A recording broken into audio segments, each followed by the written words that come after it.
E aí galera, tudo beleza? Hoje voltamos com o quadro Revisando, galera, depois de algum tempo, mas dessa vez para falar sobre um filme muito especial pra mim, porque é simplesmente o meu filme favorito de todos os tempos. Esse filme, galera, ele é perfeito em todos os sentidos que a gente vai falar nesse vídeo. Trilha sonora, personagens, cenas marcantes, sabe? E um final, galera, que pra mim é o melhor final todos os tempos do cinema, sabe? E eu vou explicar tudo isso hoje, galera, porque a gente vai falar sobre o bom, o mal e o feio. Três homens em conflito. Ou Três Homens em Conflito também, né? Tem esse outro nome. Lançado em 1966, em O Bom, o Mal e o Feio, nós acompanhamos três temidos pistoleiros, que é o Loirinho, interpretado pelo Clint Eastwood, o Tuco, interpretado pelo Eli Wallach, e o Olhos de Anjo, que é interpretado pelo Lee Van Cleef. Eles descobrem um tesouro de $200 mil escondido em algum lugar de um cemitério, galera. E só quem sabe onde fica esse cemitério é o Tuco, e só quem sabe qual cova tá escondido o tesouro é o Loirinho. Os três vão brigar até a morte, galera, para saber no final quem vai ficar com os $200 mil. Bom, gente, eu falei que esse é o meu filme favorito de todos os tempos e acho que seria legal explicar o porquê, né? Naquela época que eu assisti, galera, acho que fazem 5, 6 anos que eu vi esse filme, eu ainda tava em uma época de descobrimento do cinema, sabe? Eu tava começando a assistir filme pela primeira vez, assistir mais uns clássicos, sabe? A maioria dos filmes, como eu já via antigamente bastante vídeos sobre review de filmes e essas coisas, a maioria dos que eu já assistia eu sabia o que ia acontecer. Só que nesse, galera, eu não sei o porquê eu baixei esse filme pra ver, mas foi uma surpresa em todos os sentidos, sabe? A única coisa que eu sabia é que tinha a famosa trilha sonora, né, galera? A trilha sonora mais marcante, eu acho, do cinema. Todo mundo que ouve a trilha sonora já pensa em faroeste. Isso é muito louco, a gente vai falar mais à frente sobre isso. Só que quando eu vi esse filme, galera, e não sabia o que ia acontecer, aquele final me marcou tanto, sabe? Um final que a gente vai falar mais à frente, o final me marcou tanto desse filme. E aí eu fui indo atrás mais ainda de filme de faroeste, galera, porque isso aqui, O Bom, o Mal e o Feio, me abriu um leque de oportunidade de faroeste bem perto também. Eu tava jogando Red Dead Redemption 2. E aí vocês já sabem, né, galera? Eu virei o cowboy nato, o maior pistoleiro do oeste, vendo filme de faroeste pra caramba, jogando Red Dead 2, aí depois eu comecei, né, por outras coisas também, a escutar mais música sertaneja, country, essas coisas, então eu gosto muito desse mundo western, mundo sertanejo, essas coisas, sabe? E eu devo dizer que muito disso é por conta desse filme, sabe? O Bom, o Mal e o Feio.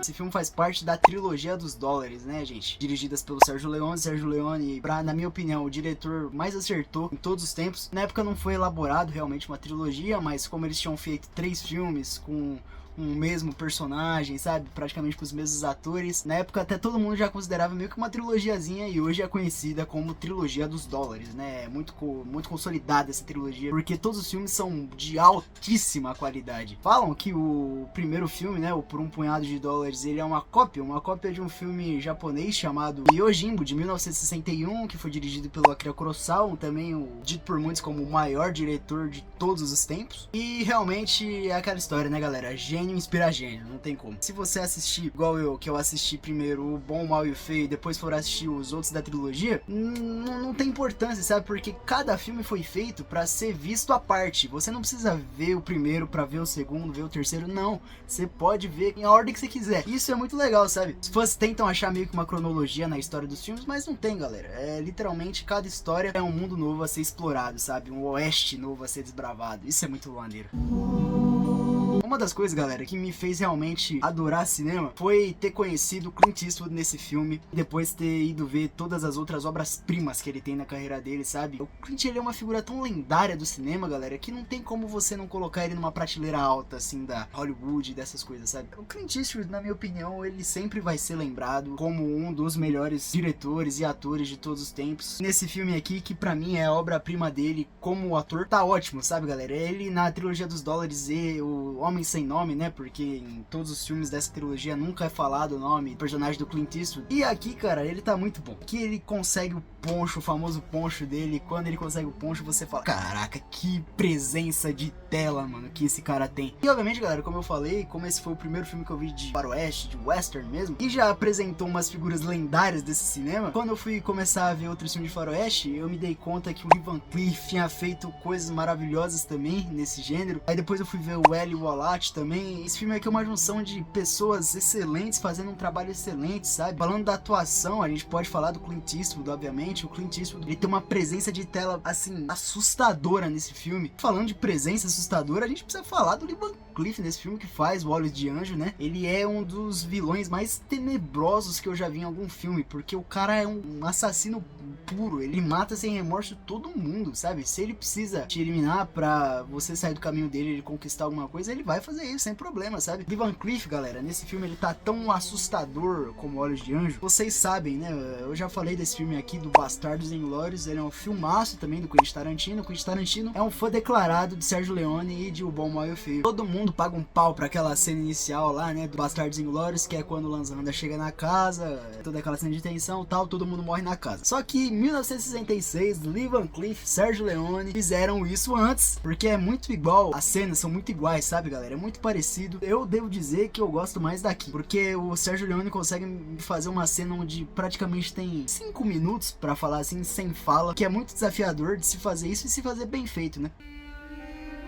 Tuco aqui, galera, que é o personagem do Eli Wallach, ele é o cara que é o feio, sabe? Porque é muito legal esse título, né? Essa junção, tudo do bom, o mal e o feio. E muito se discute se o personagem do Clint aqui, o loirinho, ele é realmente o bom, porque ele faz coisas erradas. Então ele não é totalmente bom assim, só que comparado aos outros, ele aqui é o bom, o que é meio assustador, né, se parar pra pensar. O Olhos de Anjo, como eu falei, ele é o mal, ele mata sem remorso nenhum, e o Tuco é o feio, pô. Ele só é, além de feio mesmo, de aparência ele ser feio, tem uma dubiedade, assim, sabe? Uma personalidade dupla, porque ao mesmo tempo que ele faz coisas muito más, e a gente sabe disso, ele também é muito carismático, muito legal, ele não é 100% mal, sabe? Se é pra fazer algo bom, ele até que faz. Então é muito legal de acompanhar a trajetória desses personagens, e eles têm cada um seu próprio interesse naquele tesouro que eles estão indo procurar, e se eles tiverem que matar um ao outro, eles vão fazer isso, porque são pistoleiros vivendo naquela época totalmente tenebrosa da humanidade, que foi o Velho Oeste. Era uma época pobre, em muitos sentidos, sabe? Muito romantizado pelo cinema, né, galera? Eu sei também, eu já caí nesse conto, mas, pô, se você for ver mais a fundo, foi uma época muito ruim. Teve todo o negócio da febre do ouro e tal, da industrialização, a gente pode se falar assim, do oeste americano, os índios, a época dos índios acabando, vindo da época dos homens brancos, tudo isso acontecendo, galera, e esses caras vivendo nessa época, tentando sobreviver. Esse filme se passa na época da Guerra Civil Americana, o que deixa o filme muito mais histórico e impactante, na minha opinião, porque tem toda uma subtrama envolvendo os personagens, porque além deles estarem vivendo em uma época muito ruim ali, ainda tava rolando uma guerra civil ali, galera, do sul contra o norte e tal, e o Olhos de Anjo era um coronel da época do exército. Muito legal de ver cada um lidando com a situação que a guerra tá deixando ali do país deles, sabe? O mais legal desse filme, galera, eu tenho que falar, e obviamente todo mundo vai ter que concordar comigo, porque esse filme tem simplesmente, na minha opinião, a melhor trilha sonora de qualquer filme que você já viu, sabe? É um filme, galera, desde o começo já começa com aquele... Todo mundo conhece isso, todo mundo já, quando pensa nessa trilha sonora, lembra de deserto, lembra de pistoleiro, cavalos, assaltos, duelos, um monte de coisa se vem à mente quando a gente pensa nesse tema. Não existe outra trilha sonora que defina um gênero no cinema, sabe? Mas quando você escuta isso, você liga diretamente ao faroeste. E é muito da hora de se ouvir isso, porque o Ennio Morricone, ele é o maior maestro do cinema, galera. Isso é indiscutível, eu acho. Ele fez trilhas sonoras incríveis, trilhas sonoras que ganharam Oscars. Quando ele trabalhava ali com o Sérgio Leone, tem essa parceria que é lendária, né, galera? O Sérgio Leone dirigindo e as músicas ali do Ennio Morricone contando uma história própria do filme, sabe? A música dele era um personagem tão grande quanto os próprios personagens que a gente via na tela, sabe? Isso vai acontecer ainda mais em Era Uma Vez no Oeste, galera. Mas Era Uma Vez no Oeste eu tenho que fazer um vídeo à parte ainda, porque é realmente uma outra obra-prima do Sérgio Leone e do Ennio Morricone também. Muitos dizem que é inclusive melhor que o Bom, o Mal e o Feio. Eu ainda acho o Bom, o Mal e o Feio melhor.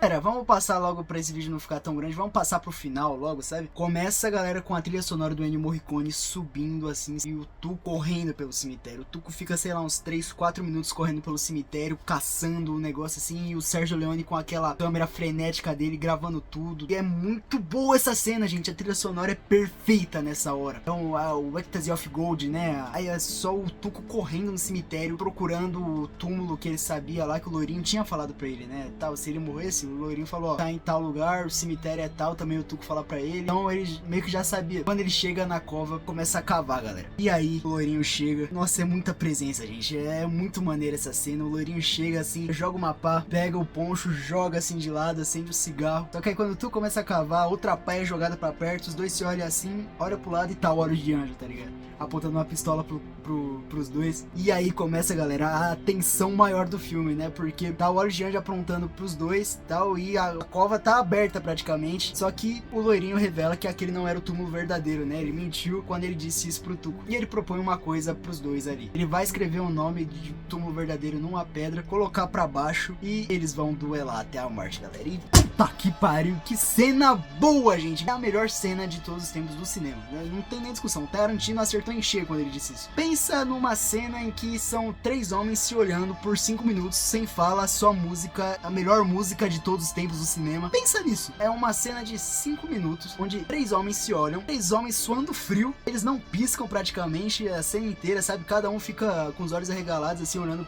pro outro, esperando um movimento de 5 minutos durando essa cena, e a trilha sonora uau, porque o Ennio Morricone tava inspiradaço quando ele fez isso. Então é a melhor trilha sonora do cinema, a melhor cena do cinema, galera. E eu não sei descrever isso pra alguém, é só a pessoa experienciando mesmo isso, sabe? Pela primeira vez. Foi uma experiência top demais pra mim, porque eu não sabia o que ia acontecer mesmo. E assim, galera, obviamente o loirinho é muito mais rápido que os dois no gatilho, então ele consegue matar o Olhos de Anjo, que tenta sacar a arma primeiro. E o Tuco, ele tá tentando atirar a arma dele, mas ele não consegue, pô, porque tava emperrada e tal. O loirinho revela que ele tinha sacaneado ali o Tuco uma noite antes. Ele sabia que ele só precisava se preocupar com um deles, e que ele era bem mais rápido que o Olhos de Anjo. Só que os outros dois precisavam se preocupar com os dois. Então só o loirinho saía nessa vantagem, sabe, galera? Os outros dois estavam em completa desvantagem e eles não sabiam. E aí o loirinho revela qual que é o túmulo verdadeiro, o Tuco vai lá, cava, e o loirinho pega algumas sacolas ali de dinheiro que tem, deixa uma corda pro Tuco pra fazer aquilo, que eu não sei se pode falar aqui no YouTube, sabe? Mas tá mostrando aí e tal, remetendo ao começo do filme de quando eles eram parceiros. O loirinho espera ele quase dessa pra melhor, de longe pra cacete, dá um tiro e liberta o Tuco ali. O Tuco vai xingar ele, mas o filme acaba, né, galera? O filme acaba sendo com aquela trilha sonora espetacular do o filme foi um sucesso de bilheteria, galera, porque ele custou 1,2 milhão, faturou 39 milhões globalmente na época, que era bastante, né? O filme na época foi criticado por ter violência excessiva, só que hoje em dia, galera, é realmente uma violência ali que não é tão gráfica e explícita, né? Na época eu sei, pode ter assustado um pouco, mas hoje em dia tem filmes muito mais violentos, no próprio faroeste mesmo. Vê esse filme e depois compara com Django Livre, não tem nem discussão de qual é mais violento, né? As críticas hoje em dia, ele é amado, galera, então não tem como, gente, é um marco na história do cinema, é um marco na história do western, porque esse filme aqui ele é referenciado em um monte de obras até hoje, e não é só no western que ele é referenciado, é literalmente em tudo. Catapultou o nome de Clint Eastwood lá pra cima, do próprio Van Cleef ele eternizou também o do Eli Wallach. Não tem como, esse filme é 10/10 em todos os sentidos, gente. E se você não viu ainda, eu recomendo, porque daqui a pouco vai sair do Prime Video, tá lá no Prime Video, galera, a trilogia dos dólares completa, eu recomendo você ver, porque é realmente um dos melhores filmes de todos os tempos. Então é isso, galera, muito obrigado se você viu o vídeo até aqui, deixa o like, se inscreve no canal, ativa o sininho aí, manda pro seu amigo que é fã do western. É isso, galera, falou, tamo junto, fui!